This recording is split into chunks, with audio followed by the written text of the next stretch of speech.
right. So today we're talking psychology, spirituality, even a bit of personal transformation from Ernie Vecchio's Feelings and Reason, and also those passages from Clarissa Pinkola Estes, Women Who Run with the Wolves, right? Yeah, Women Who Run with the Wolves. What's interesting to me is how these two, they seem really different on the surface, right? But they kind of like illuminate each other and point towards, well, this idea of reclaiming our authentic selves.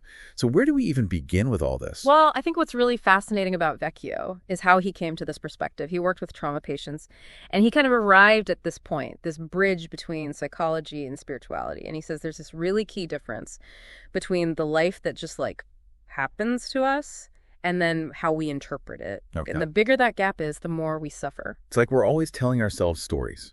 Yeah. About what's happening to us. Yeah. Those stories, they really do end up shaping our reality. Right. Vecchio calls it the outer world versus the inner world. And it sounds like he's saying the more we cling to those stories, especially the negative ones, the more we suffer. Exactly. He talks about how we get stuck in these narratives. And it creates this unnecessary suffering. It makes me think of like those moments when you feel truly alive, truly yourself. Maybe when you were a kid, just like lost in play, or a time when you felt a creative spark. Or maybe a moment of deep connection with nature. What is it about those experiences that feels so different, so freeing? Right, like you're fully inhabiting yourself. Totally. And that connects really deeply with Estes' idea of the wild woman archetype, that instinctual, authentic self. But it's so often buried under all these layers of expectations, societal conditioning. It's almost like we've lost touch with our, as Estes calls it, our soul skin. I love that, soul skin. And that loss can be really painful. Oh, absolutely. To feel so disconnected from that essential part of ourselves. Yeah, and Vecchio takes this even further with his concept of the fated break. Okay, tell me more about that. So he suggests that at birth, we experience this separation from our spark to life. And he even links this back to like that zinc flash that scientists have observed at the moment of fertilization. Whoa. Okay, so he's saying there's something inherently spiritual about us, something that even predates our physical form. Exactly. Yeah. That's a pretty bold statement. It is, and he argues that this fated break sets up this tension between our spiritual self and our developing ego, that part of us that has to, learn how to navigate the world. Yeah, like we're born whole, and then we have to learn how to be fragmented. Yeah, I like that way of putting it. And that reminds me of Estes' story of Skeleton Woman. Oh, yeah, good one. She's like completely dismembered, scattered, totally, seemingly beyond repair. But then she's slowly pieced back together. Bone by bone. Yes, and sung back to life. Powerful imagery. It's such a potent metaphor for how we lose touch with our wholeness. Right. Our soul skin, as Estes would call it, as we adapt to the world and the demands of life. Absolutely, and it highlights this potential for healing, for remembering ourselves, reclaiming those lost parts. I've been thinking about something that really struck me about Vecchio's work.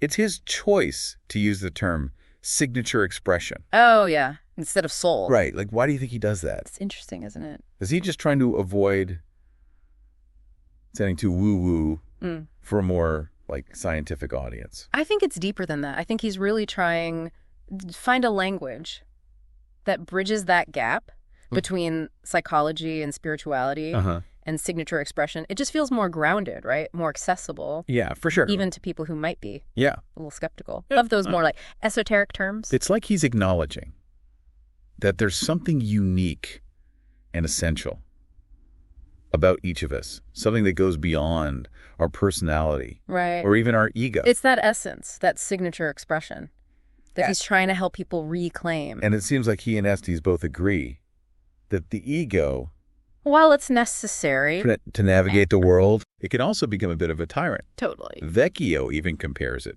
to a pretend image. Yeah, that's constantly seeking validation. Ooh, and that makes me think of that story Estes tells. The woman with the red shoes. Oh, yeah. She gets so caught up in appearances. What other people think. Exactly. That she completely loses herself. It's a powerful illustration of how the ego, unchecked, can lead to self-destruction. It's a warning for sure. And it highlights how important it is to recognize the ego's limits, to learn to hear the difference between the ego's voice and the whispers of our signature expression. So I have a question for you listening. How much of your life is dictated by that pretend image, that ego-driven need for approval, and how much of it is aligned with your deepest values, your passions, your signature expression? It's something to really think about, isn't it? It's a big question. It is. Yeah, it really is a big question. And it's not an easy one to answer because the ego can be so sneaky. Oh, totally sneaky. Right. It pretends to be our friend, but it's really more like that frenemy that's always trying to sabotage us. Yeah. So how do we start to, disentangle ourselves from its grip, How do we actually start to listen to that signature expression that Vecchio talks about?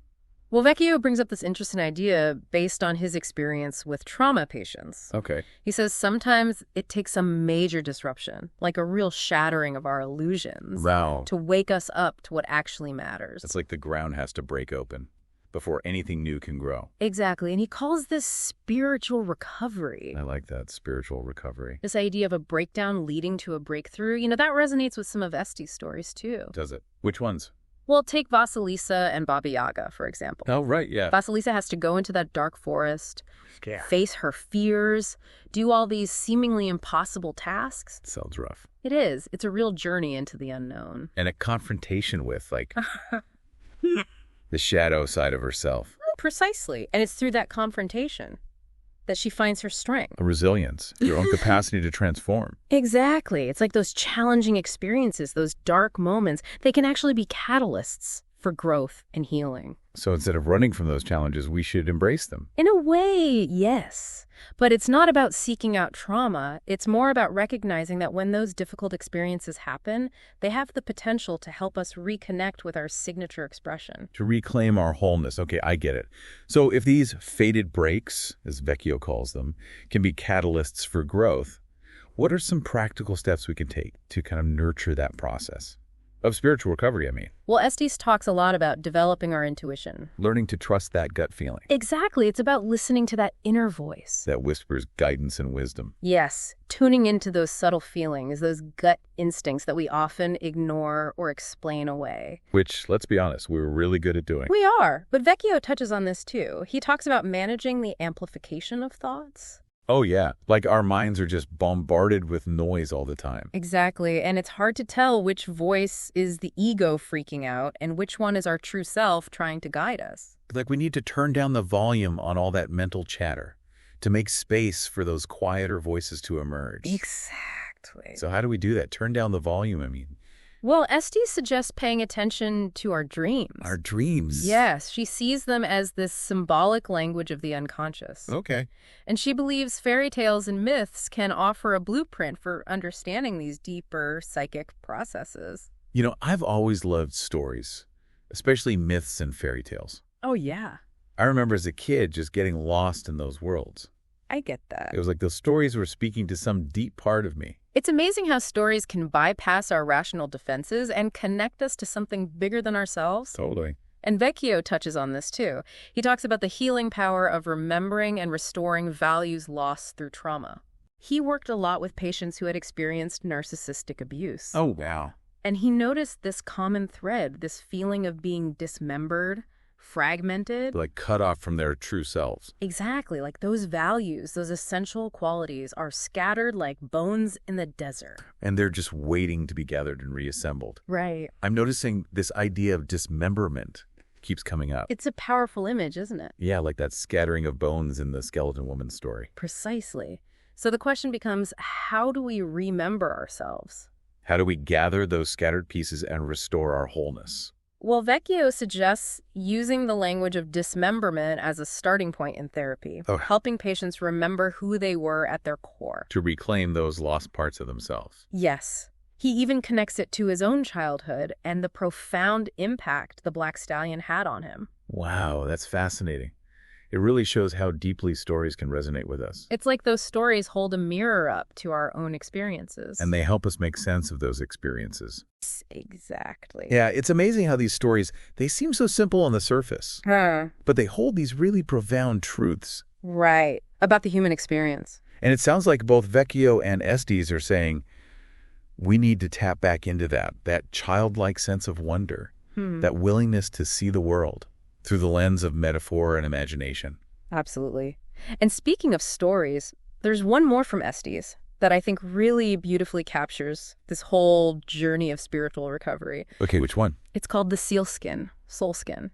Oh, right, yeah. It's about this woman who loses her seal skin, which represents her wild, instinctual nature, and she's forced to live this domesticated life. Oh, I remember that one. It's so heartbreaking. The way she's trapped in this life that just feels so wrong for her. Yeah. But she never forgets who she really is. Exactly. That longing for her true nature. Her seal skin, it never fades. Right. And eventually she finds a way to reclaim it and return to the sea, to her wild, authentic self. It's a powerful metaphor, isn't it? It is. For how we can lose touch with our signature expression.